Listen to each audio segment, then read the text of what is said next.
আসসালামু আলাইকুম, স্বাগত জানাচ্ছি সবাইকে ট্যাক্সিটিতে। ব্যাংক এশিয়া স্মার্ট অ্যাপের ভিডিও আমাদের চ্যানেলে অবশ্য আছে, কিন্তু আমরা আপলোড করার পরে বিভিন্ন সময় ব্যাংক এশিয়া স্মার্ট অ্যাপে বিভিন্ন ধরনের আপডেট আসছে। ইউআই ডিজাইন চেঞ্জ হয়েছে, বিভিন্ন ফিচার অ্যাড হয়েছে, এবং ব্যাংকিং সম্পৃক্ত যে মোবাইল অ্যাপগুলো আছে এগুলোর মধ্য থেকে যেসব অ্যাপের ব্যাপারে রিভিউ করার জন্য আমাদের কাছে রিকোয়েস্ট আসে তাদের মধ্যে অন্যতম হচ্ছে ব্যাংক এশিয়া স্মার্ট অ্যাপ। এই জন্য ভাবলাম যে আজকে সংক্ষিপ্ত আকারে আপনাদেরকে রানিং যে ভার্সন আছে এটার একটা কন্টেন্ট তৈরি করে আপনাদের সাথে শেয়ার করি।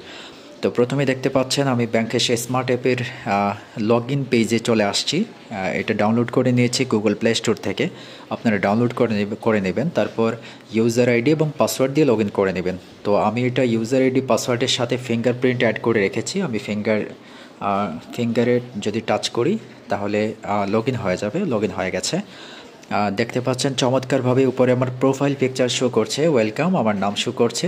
ডান পাশে আছে নোটিফিকেশান আইকন একটা আছে, এখানে কোনো নোটিফিকেশান এই মুহূর্তে পাচ্ছি না। তারপর আছে ট্যাপ ফর ব্যালেন্স, এখানে ক্লিক করে আপনার ব্যালেন্স দেখতে পারবেন। তারপর আছে অল অ্যাকাউন্ট ইনফরমেশান, এখানে যদি টাচ করেন আপনার ব্যাংকের ব্যালেন্স দেখতে পারবেন। এফডিআর ডিপিএস লোন থাকে, সবই দেখা যাবে এখানে। তারপর শুরুতে অপশন আছে ট্রান্সফার, এখানে ক্লিক করলে প্রথমে দেখতে পাচ্ছি নিজের যে ব্যাংক আছে, ব্যাংকের শেয়ার অন্যান্য ব্যাংকে ফান্ড ট্রান্সফার করা যাবে। তারপর আছে আদার্স ব্যাংক, এখানে ক্লিক করে আপনি তো এখান থেকে এনপিএসবি করতে পারবেন, বিইএফটিএন করতে পারবেন, আরটিজিএস করতে পারবেন। বেনিফিশিয়ারিতে আগে ব্যাংক অ্যাকাউন্ট অ্যাড করে নিতে হবে। তারপর দেখতে পাচ্ছি আদার্স ট্রান্সফার ফ্রম কার্ড, আপনার যদি ক্রেডিট কার্ড এখানে অ্যাড থাকে ক্রেডিট কার্ড থেকে ফান্ড ট্রান্সফার করতে পারবেন। তারপর আছে এসটি ডট ইনস্ট্রাকশন, এটা হচ্ছে স্ট্যান্ডিং ইনস্ট্রাকশন সম্ভবত, দেখি আমি, হ্যাঁ এটা শিডিউল করে রাখতে পারবেন। আপনি যেই তারিখে আপনি ফান্ড ট্রান্সফার করতে চান সেটা সিলেক্ট করে আপনি শিডিউল অনুযায়ী ফান্ড ট্রান্সফার করতে পারবেন, এটা ভালো একটা দিক। তারপর আছে ফান্ড ট্রান্সফার হিস্ট্রি, এখান থেকে ফান্ড ট্রান্সফার হিস্ট্রি দেখতে পারবেন। তো আমরা ব্যাকে চলে আসছি। তারপর আছে ইউটিলিটিতে যে দেখতে পাচ্ছি ইলেকট্রিসিটি বিল পেমেন্ট, এখানে বেশ কিছু অপশন আছে মনে হয়, আর ডেস্কো, ডিপিডিসি, নেস্কো এগুলো আছে, প্রিপেড পোস্টপেড। তারপর আছে ওয়াটার বিল পেমেন্ট, বিল রিপোর্ট। তারপর আছে রিচার্জ, এখান থেকে মোবাইল রিচার্জ করতে পারবেন, এখানে ঢুকে সময় নষ্ট করার প্রয়োজন বোধ করছে না, এটা বুঝবেন। তারপর আছে ওয়ালেট ট্রান্সফার, এখান থেকে আপনি ওয়ালেট ট্রান্সফারে ক্লিক করবেন। এখানে দেখতে পাচ্ছি আমরা বিকাশ, নগদ এবং পকেট ওয়ালেট, যেটা বসুন্ধরা গ্রুপের নতুন ডিজিটাল ওয়ালেট, এখানে ফান্ড ট্রান্সফার করতে পারবেন, ইনস্ট্যান্ট ট্রান্সফার হয়ে যাবে। তারপর আছে পেওনিয়ার, এটা পেওনিয়ার কার্ড যাদের আছে তাদের জন্য এটা প্রযোজ্য, এটা দেখাচ্ছে না। তারপর আছে কার্ড সার্ভিস, এখানে ক্লিক করলে আপনার ক্রেডিট কার্ড যদি থাকে তাহলে এখানে অ্যাড করে রাখতে পারবেন, কার্ডের অফার দেখতে পারবেন, ক্রেডিট কার্ডের বিল পেমেন্ট করতে পারবেন, কার্ড ম্যানেজমেন্ট থেকে কার্ডের বিভিন্ন তথ্য এখান থেকে বা কার্ড কন্ট্রোল করতে পারবেন, ক্রেডিট কার্ড রেজিস্ট্রেশন করা যায় এখান থেকে, ক্রেডিট কার্ড ইনফরমেশান দেখা যায়।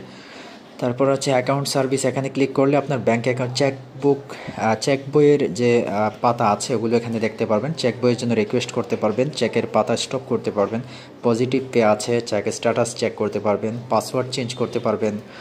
তারপর প্রাইমারি অ্যাকাউন্ট সেট করতে পারবেন যদি একাধিক অ্যাকাউন্ট থাকে। অ্যাড সোর্স অ্যাকাউন্ট, আপনি নতুন অ্যাকাউন্ট যদি করে থাকেন ব্যাংকের সে স্মার্ট অ্যাপে এখন অ্যাড করা যায় আলাদা। তারপর রেজিস্টার টাচ আইডি, এখান থেকে আপনি ফিঙ্গারপ্রিন্ট অ্যাড করতে পারবেন। তারপর আছে ইন্স্যুরেন্স পের মধ্যে ইন্স্যুরেন্স পেমেন্ট করা যায়, দেখতে পাচ্ছি, ব্যাকে চলে আসলাম। তারপর সরকারি ফি পেমেন্ট করা যায়, টিউশন ফি, ই কমার্স দেখতে পাচ্ছি কোনো কাজ করছে না, আরও দুইটা অপশন আছে এগুলো। তারপর নিচে আছে, একদম নিচে হোমের পাশে আছে স্টেটমেন্ট, এরপর আছে কিউআর কোডের স্ক্যান করে পেমেন্ট করা যায়। এরপর আছে বেনিফিশিয়ারি, এখান থেকে বেনিফিশিয়ারি অ্যাড করে ফান্ড ট্রান্সফার করতে হয় আমরা জানি। তারপর মেনুতে এসে আপনার বিভিন্ন ধরনের তথ্য আছে, notification, contact centre, currency rate, product, EMI calculator, news and event.